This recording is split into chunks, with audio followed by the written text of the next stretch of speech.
आरंभ हो रही है क्लास। कुछ लाइट का इशू हो गया था इसलिए क्लास थोड़ा डिस्टर्ब हो गई। चलिए, तो अपन प्रश्न नंबर 13 पर थे। थोड़ा सा लाइट का इशू हो गया था बच्चों, जल्दी से जुड़ जाइए, फिर क्लास आरंभ करते हैं। जल्दी जल्दी आ जाइए, कभी कभी ऐसा हो जाता है। चलिए, तो आरंभ करते हैं कक्षा को। तो हम प्रश्न नंबर 13 पर थे और 13 प्रश्न हमने कर लिया था। 13वां प्रश्न हमने इसके बारे में डिटेल में हमने कर लिया था। तिलवारा घाट, लमेटा घाट, भेड़ा घाट, पंचवटी, है ना, इसके बारे में। चलिए अगला प्रश्न लेते हैं,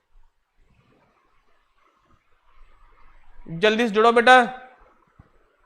हाँ, तो प्रश्न यह है, किरार घाटी का विवाद किन दो राज्यों के मध्य है? प्रश्न समझ में आ रहा है कि किरार घाटी का जो संबंध है या जो विवाद चल रहा है वो किन दो राज्यों के बीच में है? जल्दी से बताइए। ऑप्शन तुम्हारे सामने है, मध्य प्रदेश और गुजरात के बीच में, मध्य प्रदेश और महाराष्ट्र के बीच में, मध्य प्रदेश और राजस्थान के बीच में, और मध्य प्रदेश और छत्तीसगढ़ के बीच में। जल्दी बताइए बच्चों, बता पाएंगे? चलिए मैं बताता हूं आपको।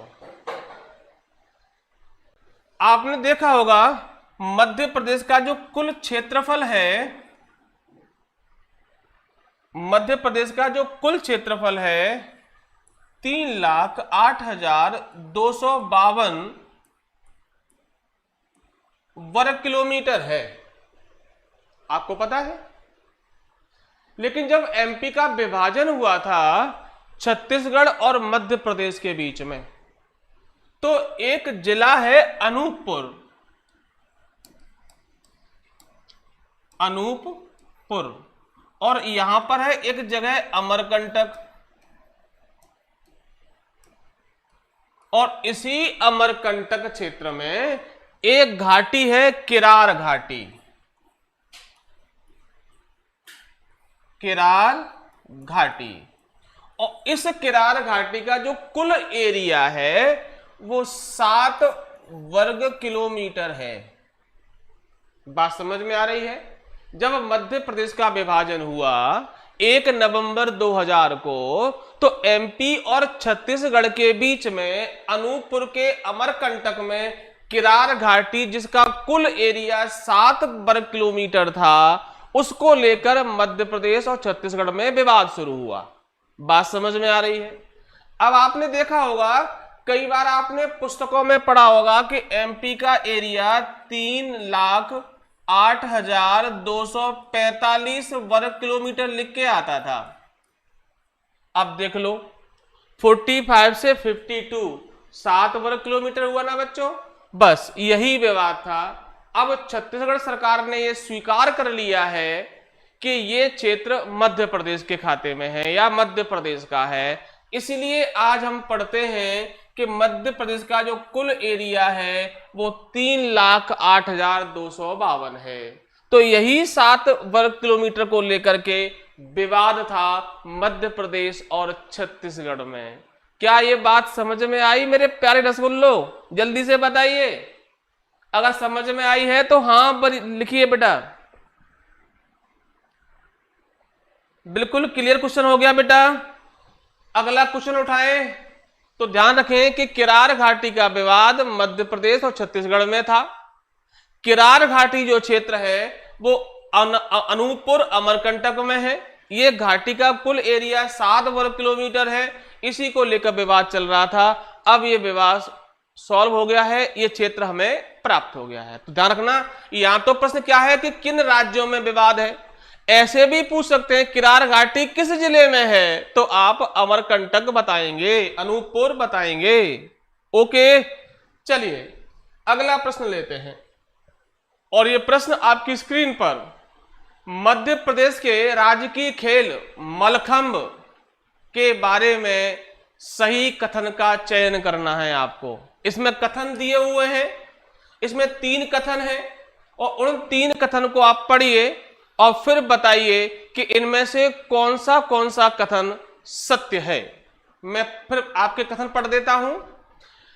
इसे राजकीय खेल का दर्जा 2013 में दिया गया। एक कथन तो यह है मलखंभ के बारे में कि इसे राजकीय खेल का दर्जा 2013 में दिया गया। दूसरा कथन है शरद जोशी सम्मान मलखंभ के क्षेत्र में दिया जाता है। और तीसरा कथन है मलखंभ का प्रारंभ या जन्मभूमि उज्जैन है। ये 3 कथन है। तो अब आपको बताना है कि इसमें से कथन 1 और 2 सही है, 1 और 3 सही है, या 2 और 3 सही है, या सभी सही हैं। जल्दी से आंसर दीजिए मेरे प्यारे बच्चों। अभी किसी ने आंसर नहीं दिया है बच्चा, जल्दी से आंसर दीजिए बेटा। चलिए,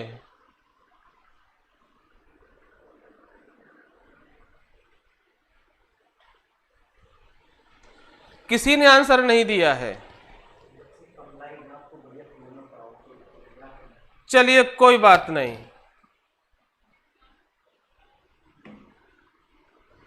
चलिए बेटा देखिए, इसे राजकीय खेल का दर्जा 2013 में दिया गया। बहुत सही जवाब है ये।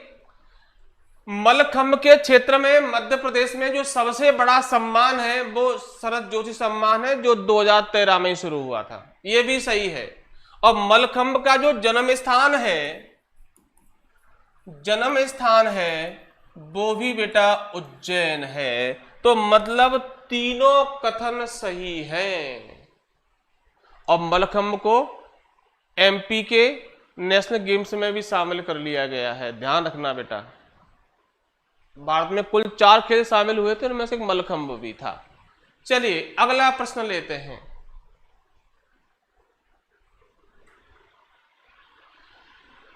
निम्न में से कौन सा कथन सही नहीं है? यह जानना चाह रहा है कि इनमें से कथन कौन सा सही नहीं है। देख लीजिए, पहला विकल्प है मध्य प्रदेश की राजकीय फसल सोयाबीन है, एक कथन पहला। दूसरा, मध्य प्रदेश की प्रमुख फसल गेहूं है, ओके। तीसरा, मध्य प्रदेश की में सरसों का उत्पादन उत्तरी क्षेत्र में अधिक होता है। और चौथा कथन है कि मालवा क्षेत्र में सर्वाधिक चावल का उत्पादन होता है। इन 4 कथनों पर विचार करिए और आंसर दीजिए। दे पाएंगे बेटा क्या? अंकुल शर्मा कह रहे हैं डी आंसर है। बिल्कुल सही जवाब है बेटा आपका, बिल्कुल डी। मालवा क्षेत्र चावल के लिए विख्यात नहीं है। ध्यान रखेंगे, मालवा अंचल जो है चावल पैदा नहीं करता, बघेलखंड में चावल होता है मध्य प्रदेश में। तो ये आंसर सही नहीं है, ये कथन सही नहीं है। तो ये आंसर कौन सा सही हो जाएगा? डी हो जाएगा। अब सुनिए, मध्य प्रदेश की राज्य की फसल सोयाबीन है, आपको पता है कि सोयाबीन। मध्य प्रदेश की प्रमुख फसल गेहूं है, यह भी सही है। और मध्य प्रदेश में सरसों का उत्पादन उत्तरी क्षेत्र में होता है। उत्तरी क्षेत्र की बात करेंगे तो इसमें हम आएगा भिंड और मुरैना। ध्यान रखना बेटा, भिंड और मुरैना।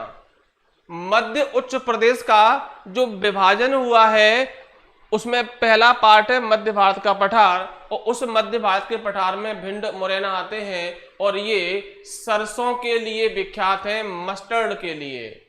इसे सरसों की हांडी तक कहा जाता है। और बड़े ध्यान सुनना, 2023 में मध्य प्रदेश सरकार ने भिंड जिले को, बड़े ध्यान सुनना, बड़ा करंट का प्रश्न है, कि मध्य प्रदेश सरकार ने 2023 में भिंड जिले को सरसों उत्पादक जिला घोषित किया है। एक क्या बेटा, सरसों उत्पादक जिला घोषित किया है। इससे पहले यह टाइटल मुरैना के पास था। वैसे तो भिंड मुरैना को हम सरसों की हांडी कहते हैं, पीला सोने का उत्पादक क्षेत्र कहते हैं, लेकिन दोनों जिलों में मैक्सिमम जो प्रोडक्शन है वो भिंड में होता है। ऐसा पिछले वर्ष हो गया। एक जिला एक उत्पाद के तहत भिंड जिले को सरसों के लिए रखा है। एक जिला एक उत्पाद। बात समझ में आ गई है। यहां एक प्रश्न मैं आपके लिए और लिखूंगा, आई होप कि आप बता पाएंगे। बड़ा अच्छा क्वेश्चन है।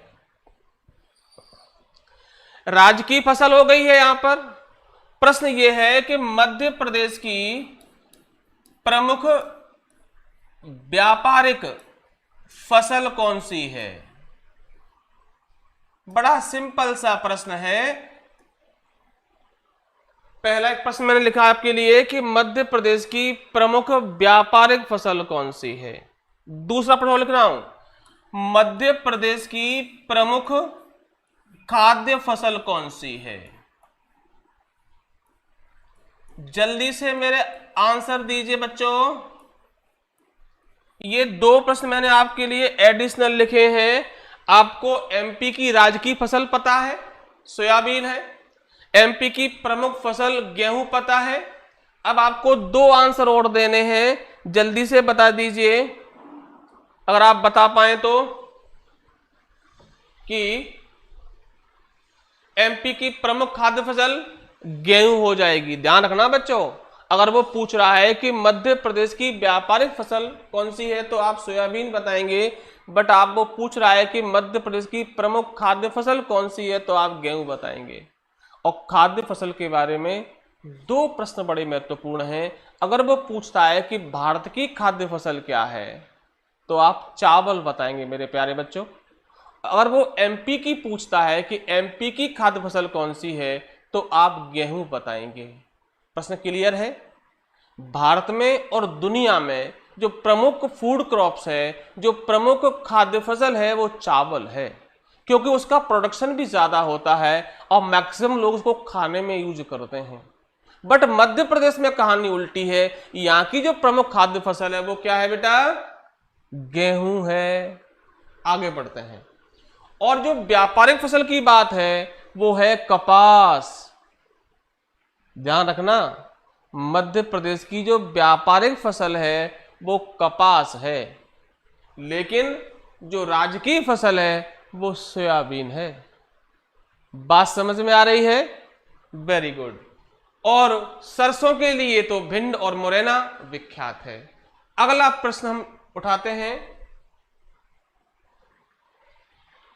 चलिए, प्रश्न है कि पश्चिम से पूर्व मध्य प्रदेश में लगभग कितने मिनट का समय अंतराल होता है। ये क्या प्रश्न आप समझ पा रहे हैं बच्चों? सिंपल सा प्रश्न है कि मध्य प्रदेश में पश्चिम से पूर्व की ओर लगभग कितने मिनट का समय होता है, ये आपको बताना है। चलिए प्रयास करिए आप लोग। ये अगर आपने भूगोल में अक्षांश रेखाएं और देशांतर रेखाएं पढ़ी होंगी तो आप प्रॉपर तरीके से बता पाएंगे। जल्दी से बताइए। चलिए मैं दिखाता हूं आपको। बेटा बच्चों, ये पृथ्वी का ग्लोब है, पता है आपको। पृथ्वी को जो बीच से एक रेखा काटती है उसे आप इक्वेटर लाइन के नाम से जानते हैं, भूमध्य रेखा। और भूमध्य रेखा के समानांतर इसके पैरेलल जो रेखाएं खींची गई होती हैं उनको हम अक्षांश रेखाएं कहते हैं। ये भी आप जानते हैं, बोलो हाँ। और इन रेखाओं को हम देशांतर रेखाएं कहते हैं। ये आपने ज्योग्राफी में पड़ा होगा। बोलो बच्चा, है ना? तो यहीं से इस प्रश्न का आंसर मिलेगा, यानी कि मध्य प्रदेश का जो विस्तार है देशांतर और अक्षांश में, अगर आपको ये वाला बात पता है तो आप इसको प्रॉपर तरीके से बता पाएंगे। देशांतर की हम विस्तार की बात, इसको हम समझने जैसा कर लेते हैं। ये आपका उत्तर है, ये आपका दक्षिण, ये आपका पूर्व और ये आपका, इसको हम केवल एमपी की बात करें यहां पर तो ये कह रहा है कि पश्चिम से पूर्व, यानी कि यहां से यहां तक जो एमपी का विस्तार है ग्लोब में, वहां पर तो हम ये बात करें कि एमपी का जो पश्चिमी छोर है, जहां से एमपी आरंभ होता है पश्चिम में, वो है 74 डिग्री 9 मिनट। ओके, पूर्वी देशांतर।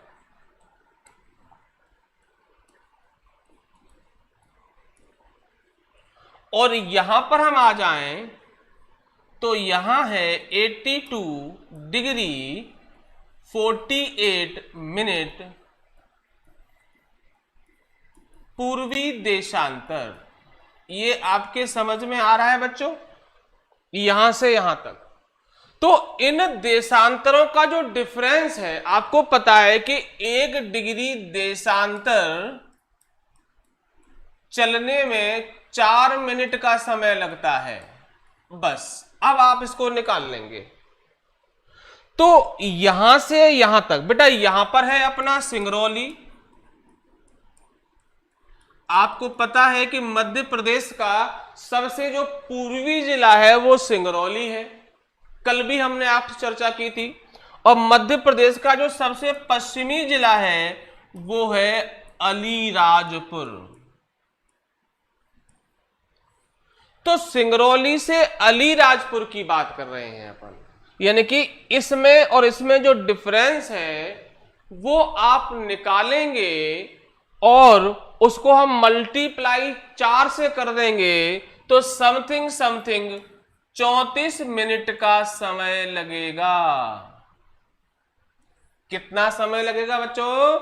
34 मिनट का, यहां से यहां तक जाने में या सिंगरौली से अलीराजपुर तक जाने में इतना समय लगेगा। बोलो बच्चों, क्या ये बात आपकी समझ में आ गई है? ये हम आपको समझा पाए हैं बच्चा? जल्दी बताइए। चलिए आगे चलते हैं। इसमें एक क्वेश्चन और भी जोड़ सकते हैं कि सिंगरौली से अलीराजपुर तक की जो कुल लंबाई है वो 870 किलोमीटर है और उत्तर से दक्षिण की लंबाई 605 किलोमीटर है। यहां अपना मुरैना है और यहां अपना बुरहानपुर है। तो देखो बेटा, इससे और भी क्वेश्चन निकल आए कि मध्य प्रदेश का उत्तरी जिला मुरैना, मध्य प्रदेश का दक्षिणी जिला बुरहानपुर, मध्य प्रदेश का पूर्वी जिला सिंगरौली, मध्य प्रदेश का पश्चिमी जिला अलीराजपुर। और सिंगरौली से अलीराजपुर तक पहुंचने में 34 मिनट का डिफरेंस होता है। ओके, अगर यहां 7 बज रहे हैं तो कितना अंतर होगा? 34 मिनट का अंतर होगा सिंगरौली और अलीराजपुर में। ओके, बात समझ में आ गई? क्योंकि सूर्योदय कहां होगा? पूरब में होगा यहां पर, तो यहां 34 मिनट पहले सूर्योदय हो जाएगा और यहां 34 मिनट बाद सूर्योदय होगा।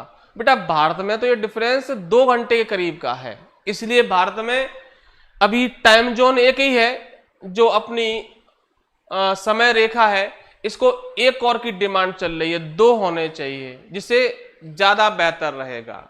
कई कई देशों में तो कई कई मानक रेखाएं हैं, भारत में तो एक ही है। चलिए अगला प्रश्न उठाते हैं। आई होप ये समझ में आ गया होगा। समझ में आ गया होगा तो आप कमेंट करके बताएं कि समझ में आ गया है। चलिए हाँ, मध्य प्रदेश की दक्षिणी सीमा का निर्धारण कौन सी नदी करती है?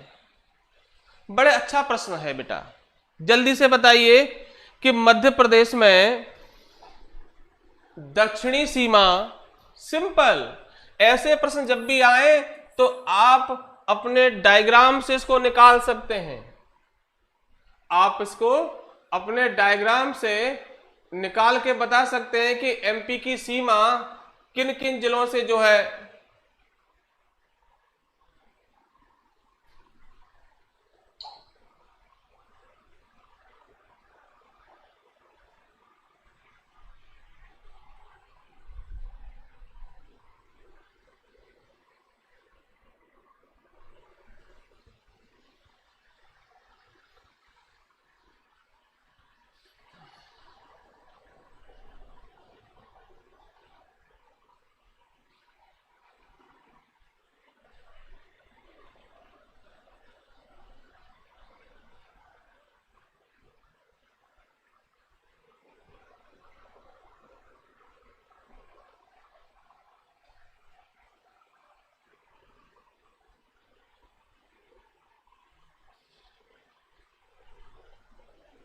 हाँ, मध्य प्रदेश की दक्षिणी सीमा का निर्धारण कौन करता है? तो सिंपल देखिए, आपको पता है कि उत्तर में या एमपी का जो उत्तरी जिला है वो मुरैना है, और मुरैना जैसे आता है तो आपको चंबल की याद आती है, तो यहां पर चंबल है।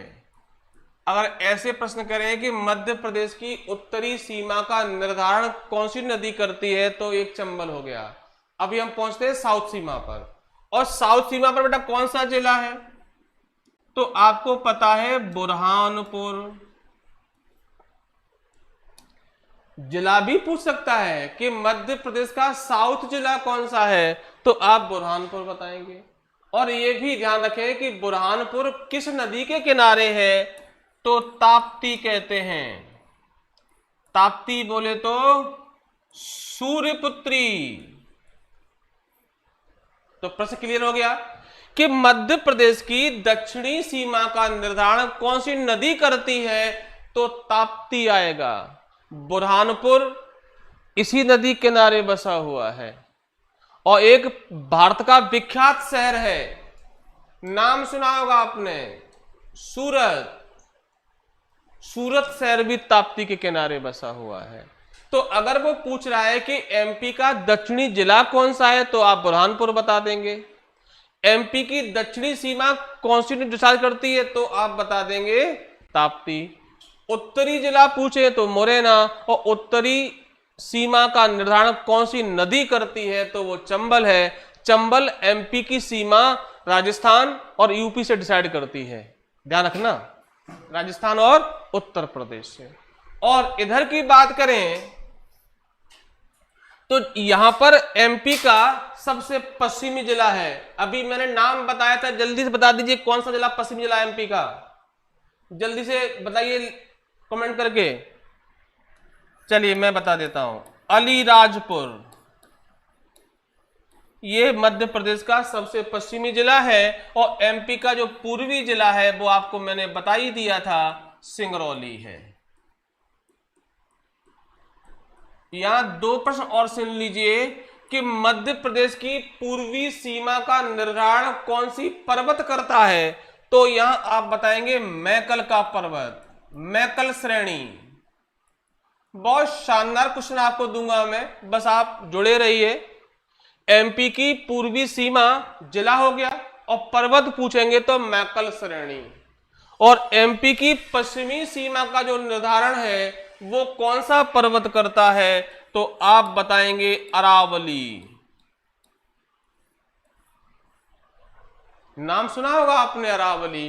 अरावली दुनिया का सबसे ओल्डेस्ट माउंटेन है, ध्यान रखना। अरावली दुनिया का सबसे प्राचीन पर्वत है, और इसका जो हाईएस्ट पॉइंट है वो गुरु शिखर है, और जो गुरु शिखर है वो राजस्थान में माउंट आबू पर पड़ता है। तो आई होप आपकी बात समझ में आ गई होगी। चलिए अगला प्रश्न लेते हैं।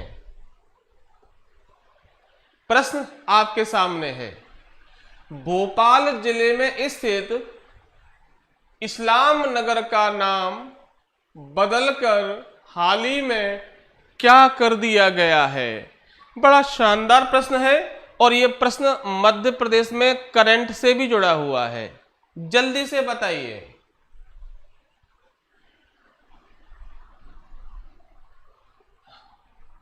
जल्दी से बताइए बेटा आंसर इसका, कि मध्य प्रदेश में इस्लाम नगर का नाम बदल दिया गया है, तो क्या रखा गया है, जगदीशपुर। तो ध्यान रखना बच्चों कि जो इस्लाम नगर था उसका नाम अब जगदीशपुर कर दिया गया है। इतिहास में आपको हम लेके चलते हैं। जो भोपाल है, जो भोपाल क्षेत्र है बेटा ये, और इस क्षेत्र पर जो शासन था, वो जो शासन था रानी कमलापति गौड़। ये जो रानी थी गिन्नौरगढ़ की रानी थी। बेटा बड़े ध्यान से सुनना ये कहानी। रानी कमलापति जो गौड़ वंश की रानी थी वो गिन्नौरगढ़ की रानी थी। ये किला वर्तमान में मध्य प्रदेश में रायसेन जिले में है। और ध्यान रखना ये किला पैरेट्स तोतों के लिए विख्यात है, तोते के लिए विख्यात है। प्रश्न सिंपल बनता है कि मध्य प्रदेश में कौन सा किला है जो पैरेट्स के लिए विख्यात है, तो गिन्नौरगढ़ किला। तो यहां की रानी थी रानी कमलापति गौड़। अभी मैं बताऊंगा इनके बारे में आपको। और भोपाल जो एरिया था वो इन्हीं के आधिपत्य का क्षेत्र था। एक बार रानी कमलापति गौड़ की सहायता की, वो एक अफगान सिपाही था, उसका नाम था दोस्त मोहम्मद।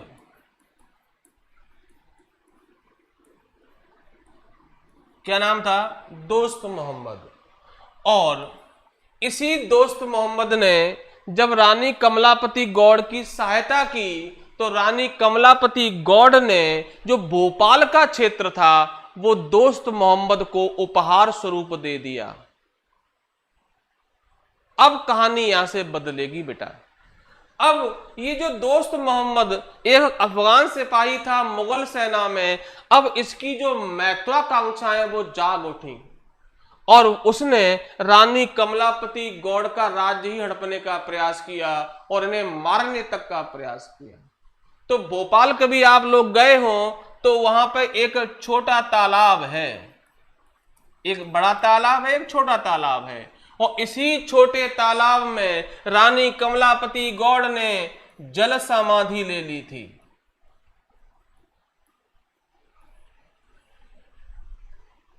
यकीन मानना कि 2-3 साल पहले भारत के यशस्वी प्रधानमंत्री नरेंद्र दामोदर मोदी जी ने जब भोपाल के हबीबगंज रेलवे स्टेशन का नाम रानी कमलापति गौड़ के नाम पर रखा गया तो भारत की आधी आबादी को मालूम नहीं था कि रानी कमलापति गौड़ भारत की कितनी यशस्वी वीरांगना महिला थी।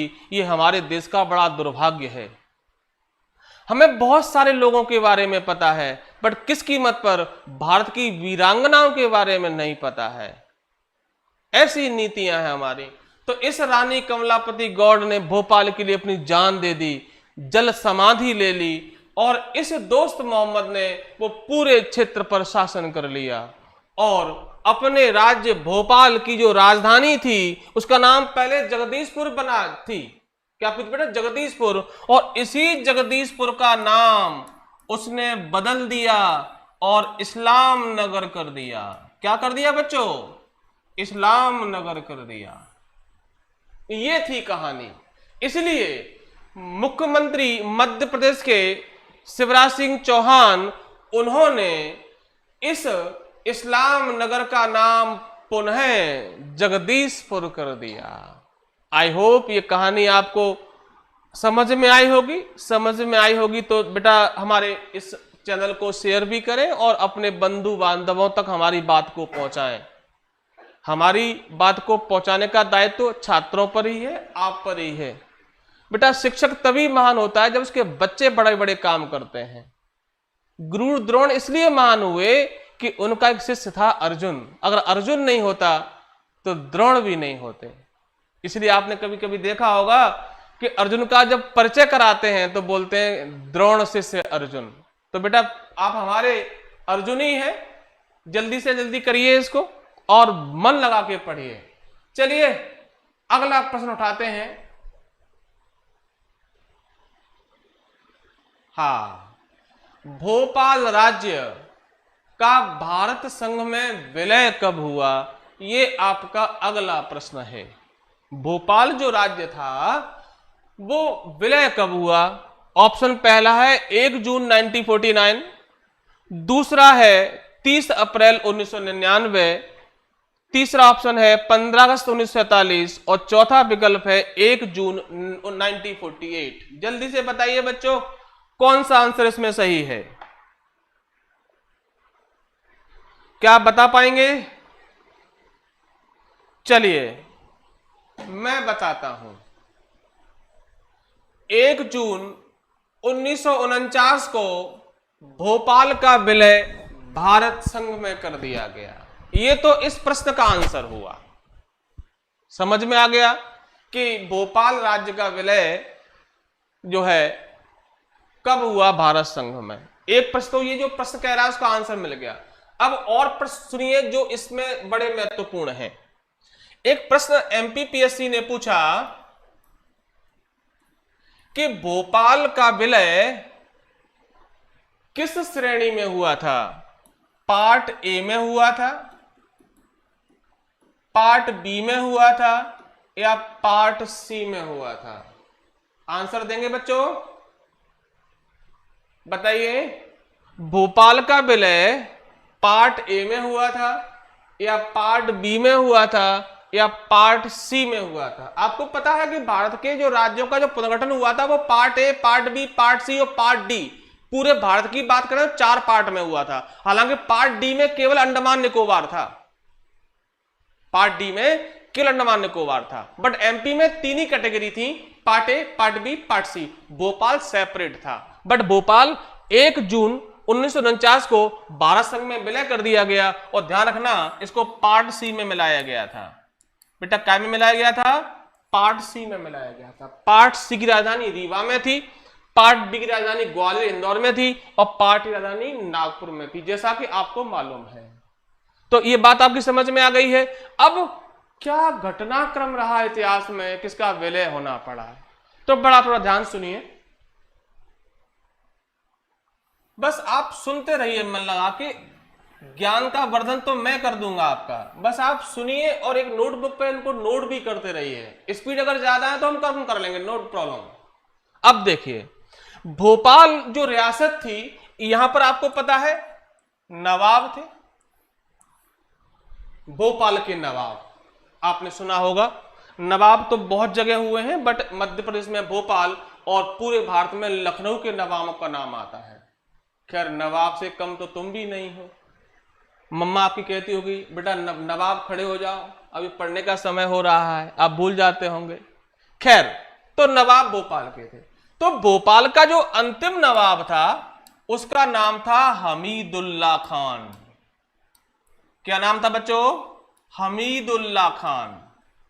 ध्यान रखना, भोपाल का जो अंतिम नवाब था वो हमीदुल्ला खान था।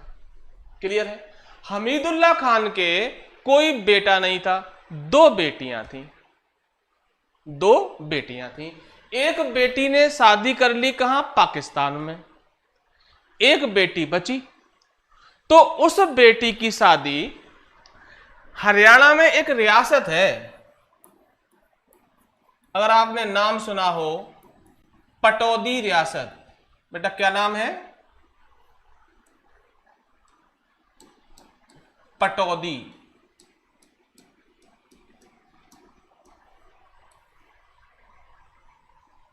और इस रियासत के एक क्रिकेटर थे मंसूर अली खान पटौदी, है ना? आपने नाम सुना होगा। मंसूर अली खान पटौदी, और उन्हीं का बेटा है अभी सैफ अली खान। और सैफ अली खान के बारे में तो आप जानते होंगे। तो यहां पे शादी की और उसी शादी से ये सैफ अली खान पैदा हुए। तो ये जो है पटौदी रियासत, इसीलिए आपने देखा होगा कई लोग कहते हैं कि सैफ अली खान भोपाल के नवाब हैं, क्योंकि उनके कोई बेटा नहीं था, तो पूरी जो भोपाल रियासत थी वो इस राज्य को हस्तांतरित हो गई थी। और हमीदुल्लाह खान का क्या हुआ ये आप और सुनिए। हुआ ये 14 जनवरी संक्रांति का दिन था, वर्ष था 1949, भारत आजाद हो चुका था। आपको पता है कि भारत में कई रियासतें ऐसी थीं जो भारत संघ में शामिल नहीं होना चाहती थी। उनमें से एक हमीदुल्लाह खान भी थे, वो भी नहीं चाहते थे कि भारत का विलय भोपाल का विलय भारत संघ में हो। इसलिए नर्मदा यात्रा हुई, कहां पर? भोपाल में, और वहां की पब्लिक ने उस नवाब का विरोध किया।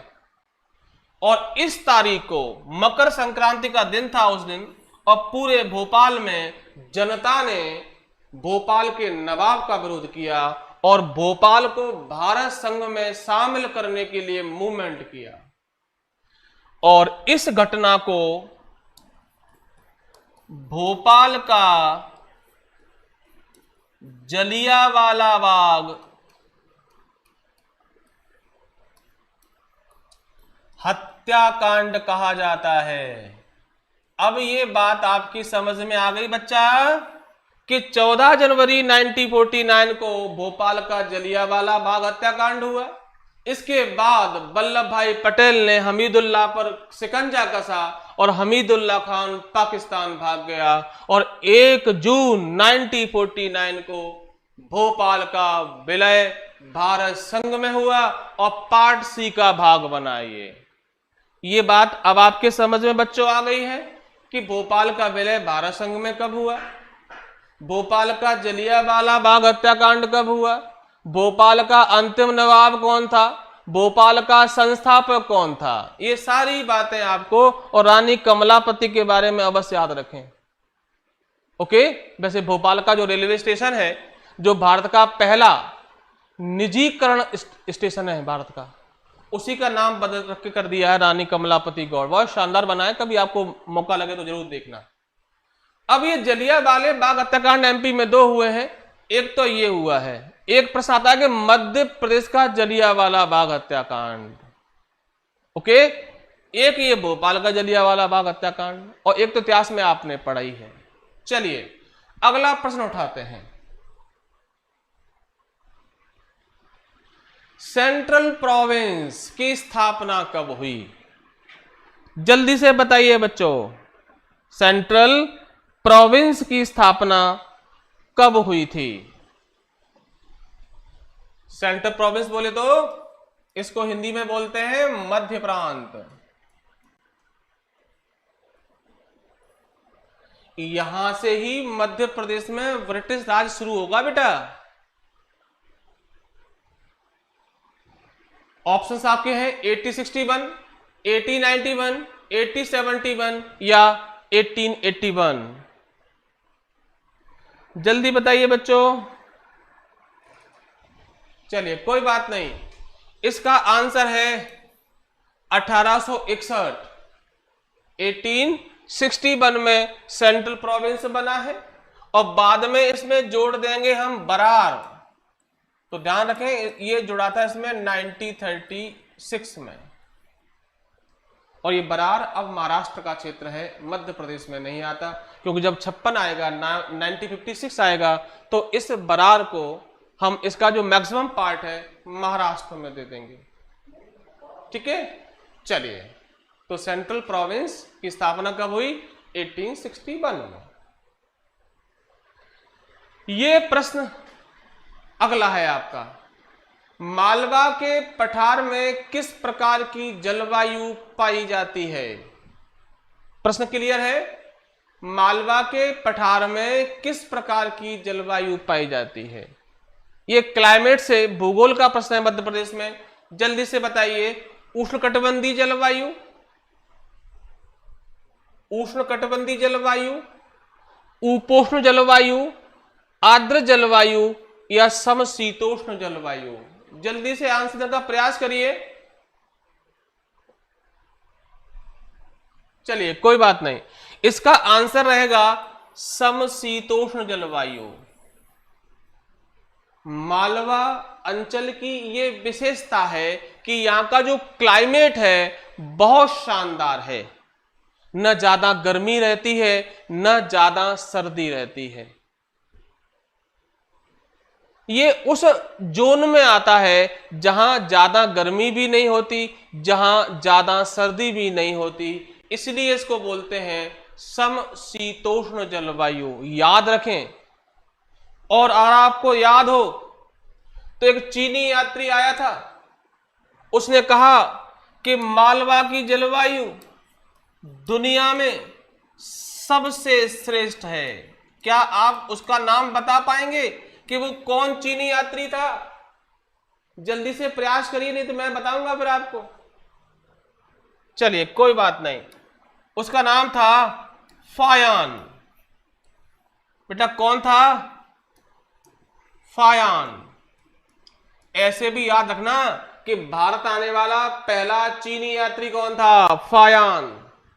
और ये चंद्रगुप्त द्वितीय विक्रमादित्य के दरबार में आया था और यहां रहा मध्य प्रदेश में, और इसी ने कहा कि मालवा की जलवायु दुनिया में सर्वश्रेष्ठ है।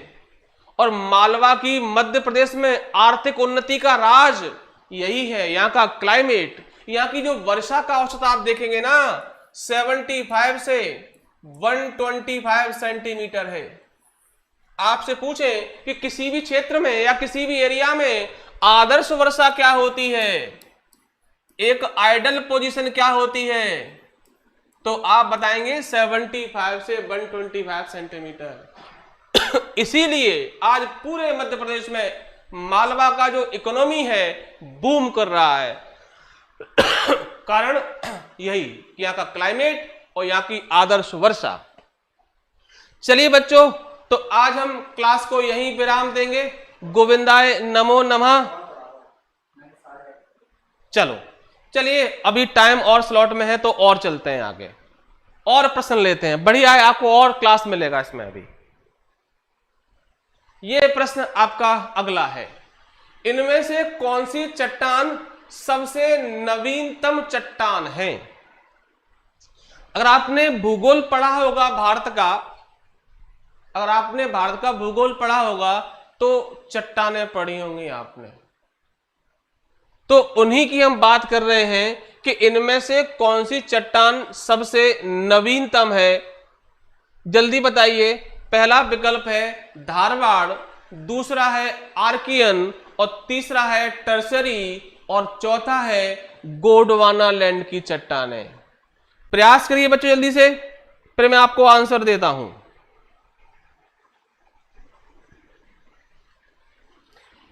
चलिए, तो भैया इनमें से हम बात करें तो मध्य प्रदेश में सबसे जो नवीन चट्टानें हैं वो टर्सरी चट्टानें हैं।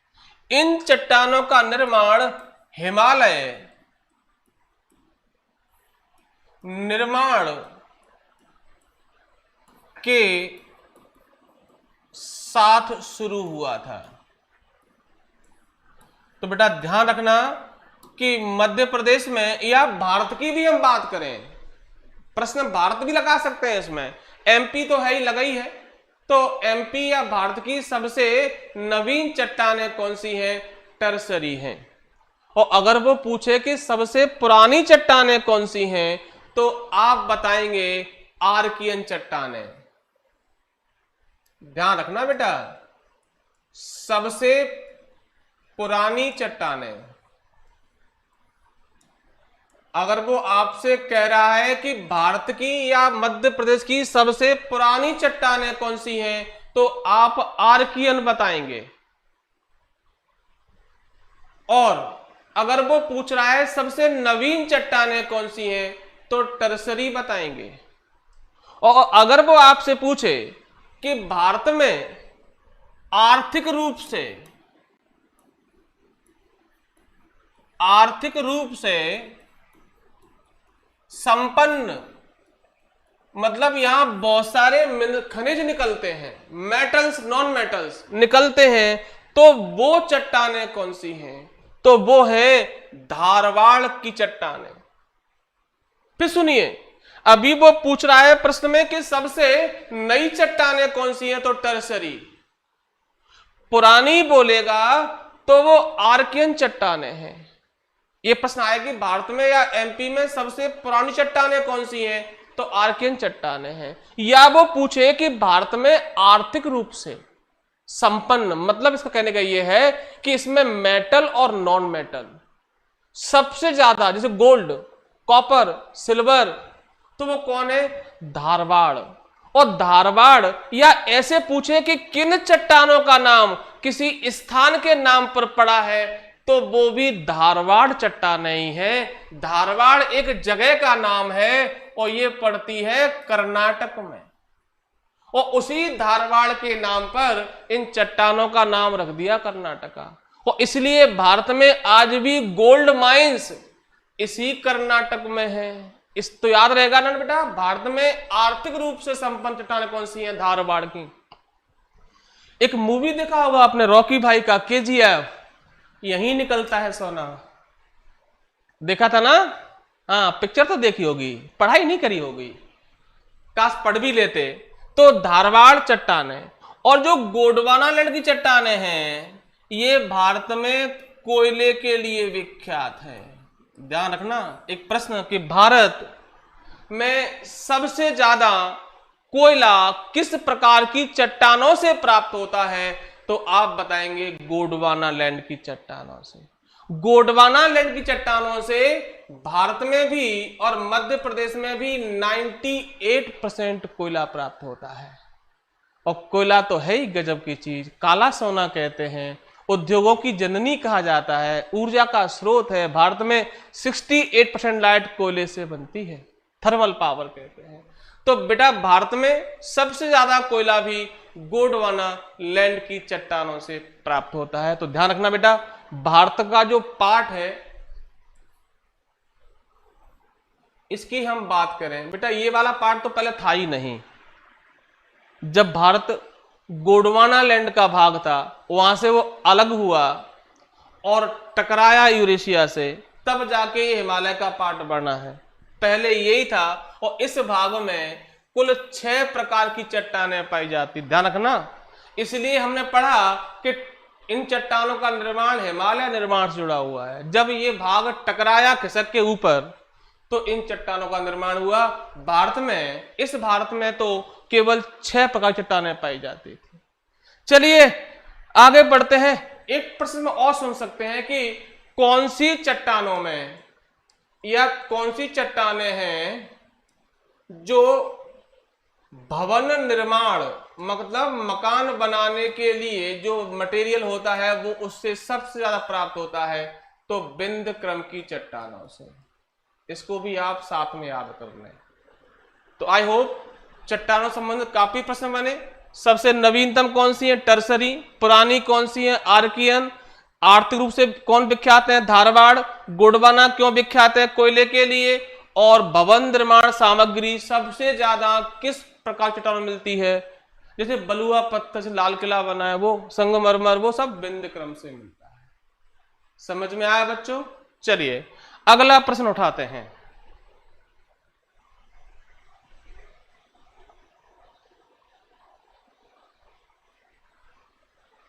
बहुत बढ़िया। इनमें से कौन सा मध्य उच्च प्रदेश के अंतर्गत नहीं आता? अब यहां से बच्चों प्रश्न शुरू हो रहे हैं मध्य प्रदेश के भौगोलिक विभाजन के।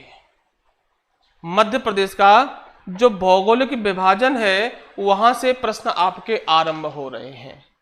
तो चलिए पहला प्रश्न इसमें दिया हुआ है कि कौन सा भाग जो है मध्य उच्च प्रदेश में शामिल नहीं है। तो सबसे पहले तो हमें यह पता होना चाहिए कि मध्य प्रदेश को भौगोलिक दृष्टि से कितने भागों में बांटा गया है। पहली तो हमारी प्राथमिकता यही है। तो देखिए मध्य प्रदेश को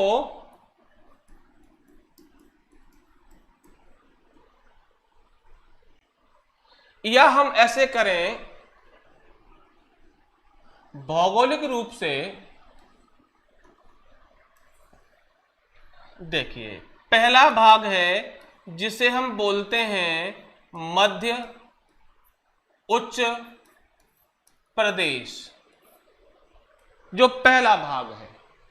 दूसरा भाग है, इसे हम बोलते हैं सतपुड़ा मैकल श्रेणी, और जो तीसरा भाग है इसे हम बोलते हैं पूर्वी पठार या बघेलखंड का पठार। क्या बोलते हैं बच्चा? तो एक सिंपल सा प्रश्न हुआ कि प्रमुख रूप से मध्य प्रदेश के जो प्राकृतिक विभाजन है वो कितने पार्ट में किया गया है?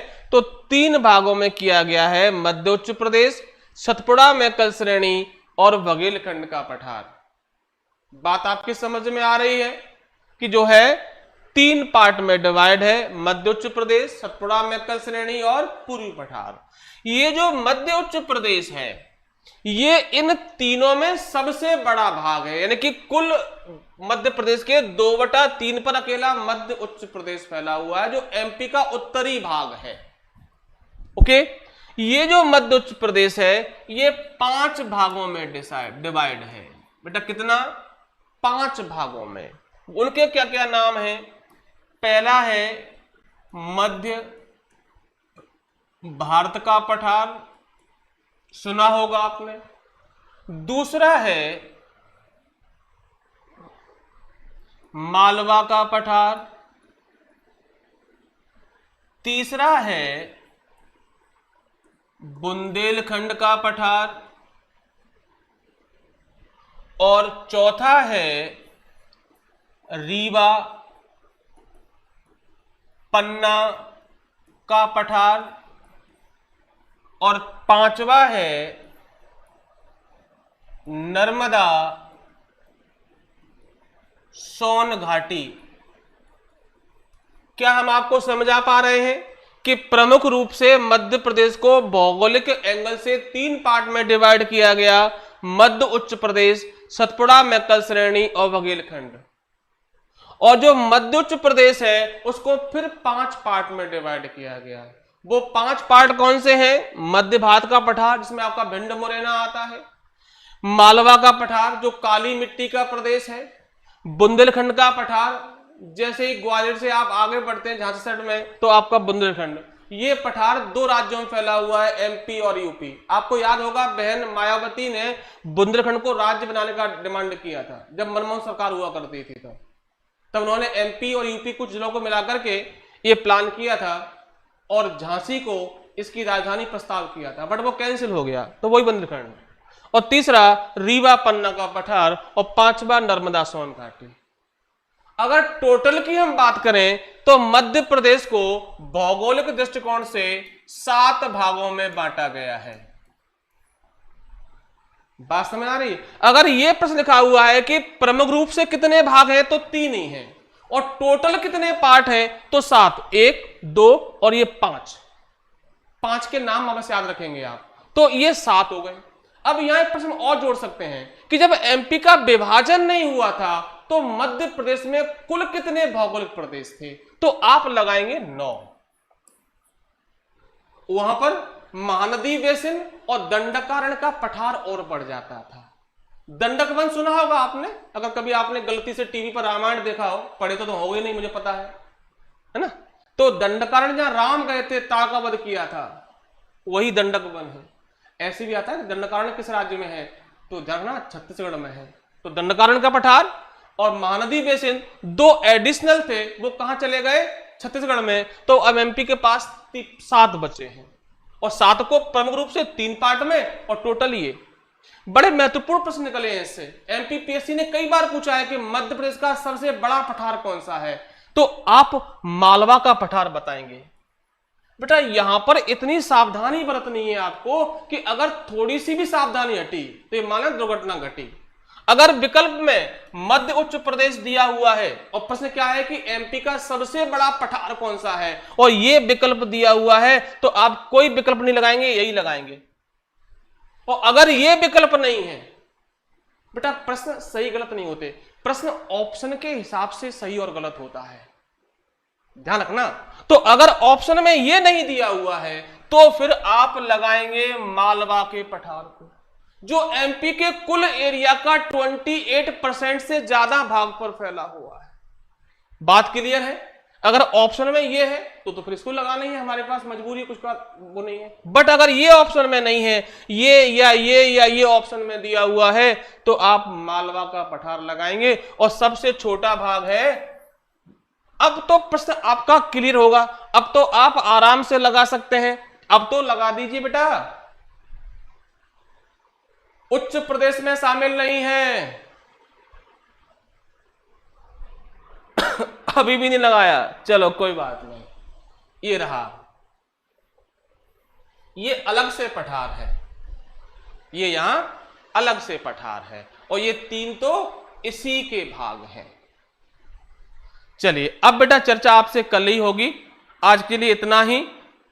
चलिए गोविंदाय नमो नमः, नमस्कार, गुड नाइट, शुभ रात्रि, शब्बा खैर। आपको बेटा क्लास कैसी लगी कमेंट करके जरूर बताएं और कल हम आपको इसी भौगोलिक विभाजन पर और भी बहुत सारे शानदार क्वेश्चंस देंगे, तो आप बने रहे हमारे साथ और आनंद लें मध्य प्रदेश सामान्य ज्ञान का। यकीन मानिए कि जून 24 का जो एग्जाम आप अगर दे रहे हैं पूरी ईमानदारी से जिज्ञासा के साथ, तो इन्हीं में से प्रश्न आपको वहां रखे हुए मिलेंगे और उस समय आपको मैं और मेरा क्लास दोनों याद आएंगे कि अब आप कहेंगे उस समय कि गुरुजी ने कहा था कि ये प्रश्न आएगा, ये प्रश्न आएगा, तो याद रखें। चलिए मिलते हैं कल, शुभ रात्रि, शब्बा खैर।